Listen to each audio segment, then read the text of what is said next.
ကျော်ဆောင်ဝင်းရဲ့အားနည်းချက်ကိုလိမ့်နေကြဘူးမပြောကြောင်းကိုမြန်မာကိုပဲနိုင်စီခြင်းကြောင်းသူဟာအသစ္စာဖောက်တယောက်မဟုတ်ကြောင်းသူရှင်းလာတဲ့ထွန်းမင်းနိုင်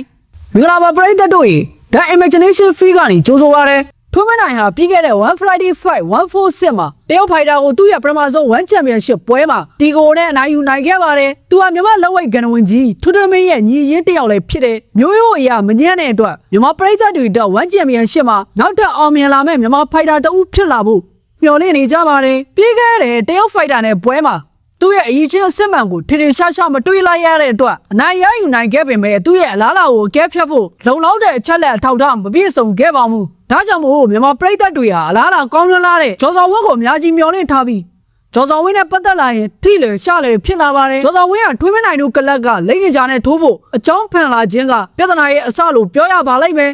လိမ့်နေကြရဲ့လိမ့်ချင်းပေါ်ဟာထွေးမနိုင်ဖြစ်နေတဲ့အတွက်မြန်မာပရိသတ်တွေကထွေးမနိုင်အပေါ်မှာတိုက်ပြီးအမြင်မကြည့်တော့ပါဘူးပရိသတ်တွေရဲ့စိတ်ထဲမှာထွေးမနိုင်ဟာမြန်မာတယောက်ဖြစ်တဲ့အတွက်မြန်မာဖိုင်တာတွေရဲ့အားနည်းချက်အားသာချက်ကိုတည်ထားသူဖြစ်တဲ့အလျောက်ကျော်ဆောင်ဝင်းရဲ့အားနည်းချက်တွေကိုဒိုင်ဘတ်လိမ့်နေကြကိုပြောပြတယ်အထင်နဲ့ကွန်မန့်တွေမှာရင်သီးစွာပြောဆိုတာတစ္ဆာပေါက်တယောက်လိုဆွဆွဲတာတွေလောက်လာပါတယ်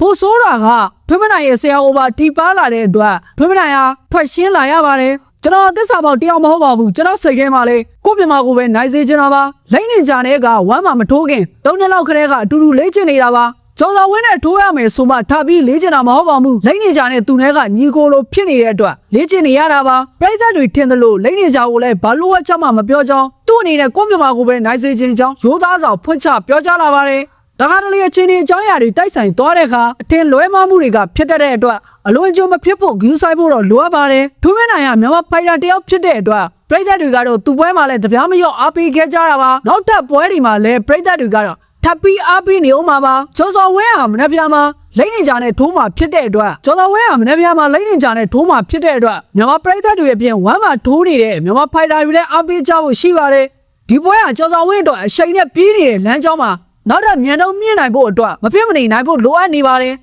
ကျော်တော်ဝင်းကလိမ့်နေကြကိုအနိုင်ယူလိုက်နိုင်ပါကထိုင်းပရိသတ်တွေကြားမှာပါဖန်အင်အားကြီးထွားလာမှာပါသူ့ရဲ့အနေတိုင်းတုံတိုက်မှုနှိုင်းချရိုချိုးမှုတွေကမြန်မာဖိုင်တာတွေသာမကမြန်မာလူငယ်တွေပါအတူခိုးသိတဲ့နေတိုင်းမှုပုံစံကောင်းတစ်ခုပါမနက်ဖြန်မှာကျင်းပမဲ့ပွဲကဒဲနာမည်ကြီးဖိုင်တာတွေဖြစ်တဲ့နာဘီနော်တို့ရဲ့ပွဲကောင်းတွေများစွာပါဝင်လာတဲ့အတွက်ပရိသတ်ကြီးရှိမှုတော့ကလည်းတိတိတသာမြင့်တက်လာမှာဖြစ်ပြီးကျော်တော်ဝင်းအနေနဲ့သူ့ရဲ့အယူချင်းကိုပရိသတ်များစွာကိုချပြနိုင်မှာဖြစ်ပါတယ်